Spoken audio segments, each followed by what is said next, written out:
এটা হলো কি বলে লিডা জালমুড়ি। তো লিডা জালমুড়িটা পাবেন হলো সানেগন্ধা। তো আসলে খাবারটা অনেক স্পেশাল।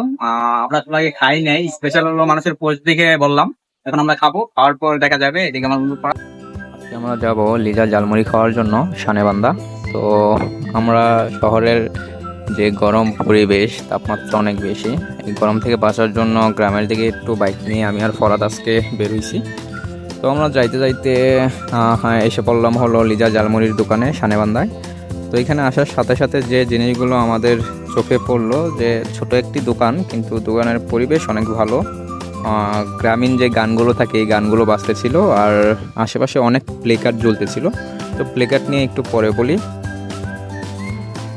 এখানকার পরিবেশ যেমন সুন্দর, তার সাথে আরেকটা জিনিস আপনার চোখে পড়বে যে এখানে রাখা আছে কিছু বই। তো বইগুলো সবাই পড়তে চাইবে, কারণ এখানে জায়গায় কিছু সময় কেউ আড্ডা দিবে।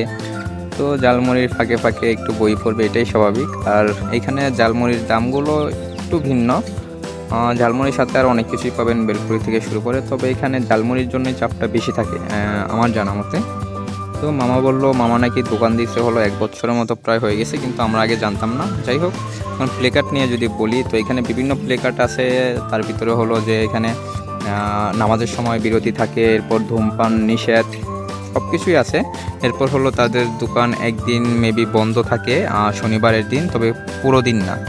যাই হোক, এখন জালমুড়ি নিয়ে যদি কথা বলি, তো জালমুড়িতে স্পেশাল ভাবে সে টক থেকে শুরু করে আরে অনেক কিছু দেয়। তো যেটার জন্য এই ঝালমুড়িটা অনেক স্পেশাল থাকে। তো আমাদের জালমুড়ি তৈরি হয়ে গেছে, এখন খাওয়ার পালা। যে জালমুড়ির টেস্ট কেমন সেটা নিয়ে একটু কথা বলি। খাবারের টেস্ট নিয়ে যদি বলি, আসলে খাবারটা অনেক ভালো, আর একটু মশলা অনেক জাল। হঠাৎ অবস্থা মনে একটু করে গায়ে হয়ে যাবো, যেহেতু জাল আছে। তো যদি খাবার নিয়ে কিছু বলি, আমরা এদিকে এদিকে খাবারের টেস্টটা আসলেও ভিন্নই ভালোই থাকে। কারণ যেটা আমরা দেখছিলাম পোস্টে যে খাবারের স্বাদ নাকি অনেক ভিন্ন, তো আসলেও এখানে ভিন্ন।